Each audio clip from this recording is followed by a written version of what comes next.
Jumpa kembali dengan saya dalam seri eksposisi surat Yakobus. Hari ini kita akan mendiskusikan bagian firman Tuhan dari Yakobus pasal pertama ayat yang ke-14. Saya akan membacakan demikian.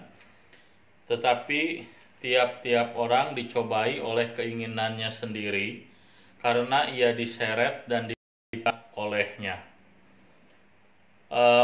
Hari ini bagian firman Tuhan bicara mengenai pencobaan atau penderitaan yang dialami oleh orang-orang yang belum di dalam Tuhan, mereka yang melakukan kesalahan dalam hidupnya dan kemudian menanggung konsekuensi dari kesalahannya, tapi kemudian menyalahkan Tuhan, berkata bahwa apa yang dia alami adalah dari Tuhan.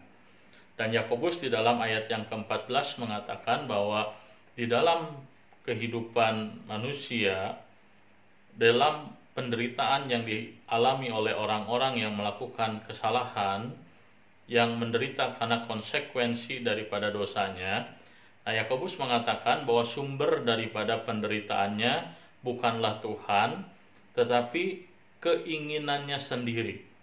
Nah, istilah keinginan sendiri ini adalah terminologi yang penting untuk kita perhatikan. Nah, di dalam bahasa Indonesia digunakan istilah keinginan, tetapi di dalam bahasa Yunani istilah yang barangkali bisa juga digunakan untuk menerjemahkan istilah yang digunakan dalam bahasa Yunani adalah hasrat. Nah, jadi Yakobus mengatakan bahwa setiap orang dicobai oleh hasratnya sendiri. Nah, jadi hasrat, itu berbicara mengenai keinginan-keinginan manusia akan sesuatu hal. Nah, itu adalah hasrat. Misalnya saja keinginan untuk kaya, keinginan untuk berkuasa, keinginan untuk memiliki apa yang orang lain miliki.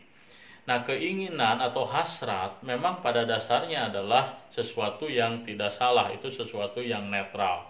Tetapi di dalam keberdosaan manusia, keinginan itu bisa membelenggu kehidupan manusia. Manusia memiliki keinginan memang tidak selalu salah, ada keinginan-keinginan tertentu yang tentu saja baik. Misalnya saja kita menginginkan supaya keluarga kita atau pasangan kita sukses, itu adalah hal yang baik tentunya. Tetapi keinginan yang tidak terkendali, hasrat yang tidak terkontrol, nah itu bisa menjadi sumber pencobaan dalam kehidupan manusia. Nah, maka Yakobus dia mengingatkan bahwa karena keinginan itu dapat membuat seseorang terseret dan terpikat olehnya. Nah, jadi Yakobus mengatakan bahwa keinginan yang manusia miliki itu bisa membawa manusia ke jalan yang salah. Nah, maka digunakan istilah diseret. Nah, diseret menggambarkan bahwa keinginan itu membelenggu orang tersebut sehingga orang tersebut tidak bisa melawan apa yang diinginkan oleh hatinya. Nah, jadi orang tersebut bukan menguasai keinginannya, tapi keinginan itu menguasai dirinya. Bukan hanya itu, dikatakan bahwa keinginan itu bahwa orang itu bisa dipikat oleh keinginan. Nah, istilah dipikat sebenarnya juga dalam bahasa asli menggunakan istilah disihir. Jadi seolah-olah keinginan itu dapat membuat seseorang itu seperti seseorang yang tidak berdaya, seperti kerbau dicucuk lubang hidungnya yang berjalan kemana sesuai dengan yang diinginkan oleh yang mengarahkan binatang tersebut.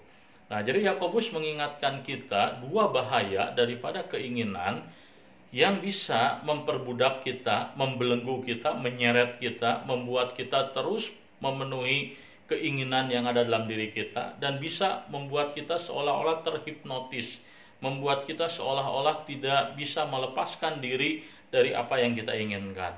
Dan itulah sebabnya maka Yakobus mengingatkan kita bahwa seringkali penderitaan yang kita alami, kesukaran yang kita rasakan, atau masalah yang muncul dalam kehidupan kita itu terjadi bukan karena Tuhan. Bukan karena Tuhan sedang menguji kehidupan kita, tapi karena kita gagal di dalam mengontrol keinginan-keinginan kita. Nah, sewaktu seseorang percaya kepada Tuhan, maka apa yang kita lakukan? Yang kita lakukan adalah kita menyerahkan hidup kita, termasuk keinginan-keinginan kita kepada Tuhan. Nah, maka di dalam Alkitab kita belajar bahwa yang namanya mengikut Tuhan memuat yang namanya mengikut Tuhan memuat 3 unsur di dalamnya. Pertama, menyangkali diri, kedua, memikul salib, ketiga, mengikut Yesus. Nah, menyangkali diri ini ada kaitannya dengan mengekang keinginan, mengontrol keinginan, menundukkan keinginan kita pada kehendak Tuhan. Tuhan Yesus pernah dia bergumul di Getsemani antara keinginan dia dan kehendak Allah, tapi dia berhasil menundukkan keinginan dirinya pada kehendak Allah.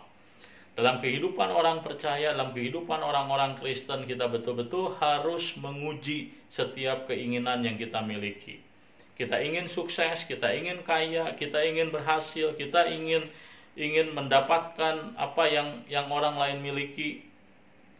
Tapi kita perlu menguji, kita perlu memikirkan, kita perlu merenungkan apakah yang kita inginkan sesuai dengan kehendak Tuhan.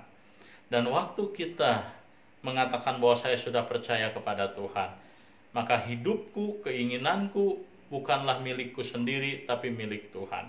Kalau Tuhan menginginkan hal yang lain berbeda dengan apa yang kita inginkan, kita harus rela melepas keinginan kita. Dan Yakobus mengingatkan, ketika kita dibelenggu oleh keinginan kita, ketika keinginan hasrat kita mulai menghipnotis kita seolah-olah, ketika keinginan mulai menguasai diri kita, maka apa yang terjadi?